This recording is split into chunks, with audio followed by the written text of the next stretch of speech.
आङो दिनै बेयाव फैनानै एसे गोसोखौ बोरैबाथ' मोनखागोनानो गावनि मानसि गोजा नुदों बर' फिसाफोर।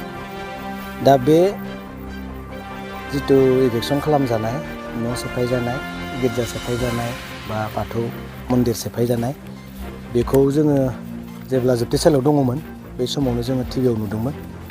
दुखुथ' मोनखादों बै समावनो। दा बेखौ आं सानदों जे सानसेब्लाबो आङो बेनिफ्राय गलांबा नायहैगोन, खबर लाहैगोन, बेखौ आङो साननानै दङमोन। थिग बेबायदिनो आं दिनै फैबाय।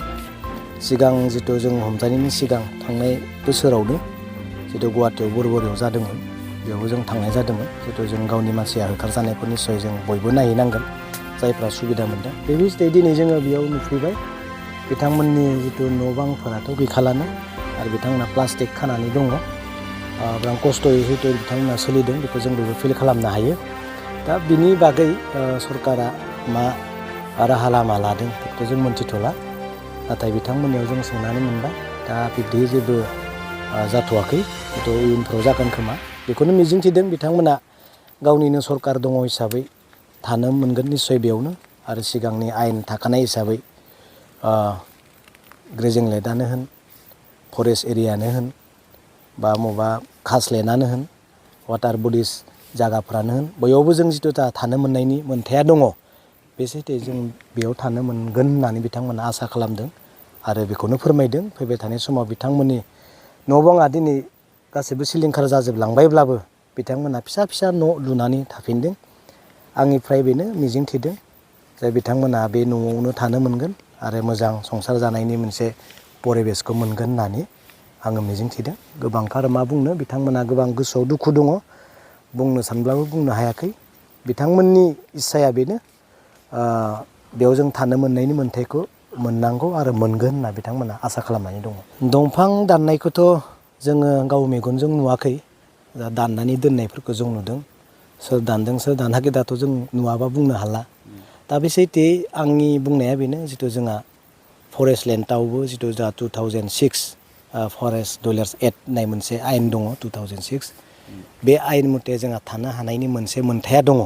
जिथु 6 सिडिउल जोङो जिथु ट्राइबेलफोर, जों हाग्रा बंग्रा हाजो हाला दैखरजों थाग्रा जायगा जों हारि, बेसै जोंहा जेरावबो जोङो थानो मोननायनि मोन्थाया थानाय हिसाबै आयेन बायदि।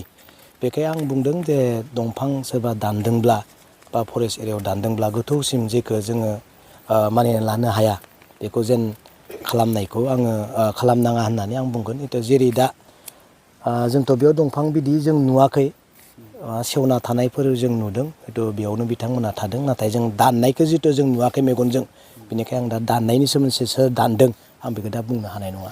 औ, आं बेखौ खावलायगोन, जिहेथु जोंहा हायाथ' बारिलाङा नङा होमबा, हाया मानसियासो बारायबाय थायो आरो थानो थाखाय जायगा नांगौ। जोंथ' आरो हायाव थाया बहा थानो, दै जिंफोराव थाया बहा थानो, फरेस्ट लेन्डआवनो होन बेयाव थाया बहा थानो, बा बबेबा खासलेन्डआनो होन बेफोराव थाया जोंनि मानसिया बहा थानो, नङा होमबा। बेबायदि जुदि नैयावबो जुदि मोजां जोंनि बर' रायजो राजाफ्रा गोरोबां गोरोंग्रा बे हाजो खाथियाव रायजो जायोब्ला बेयाव गोबां स्कुलनि गोनांथि जागोन, हस्पिटालनि गोनांथि जागोन। बेखौ जोंहा जिथु सरकार दंखायो, बिथांमोना बे बेब'स्थाखौसो खालामनांगौ होननानै आं बुंगोन। मानो होननानै बुङोब्ला जिथु थानो मोननायनि मोन्थाय दङब्ला स्कुलनिबो जानायनिबो मोन्थाय दङ, बा जोंहा जिहेतु हस्पिटाल खुलिनायनिबो मोन्थाय दङ। आं दिनै सरकारखौ बेखौनो बुंगोन।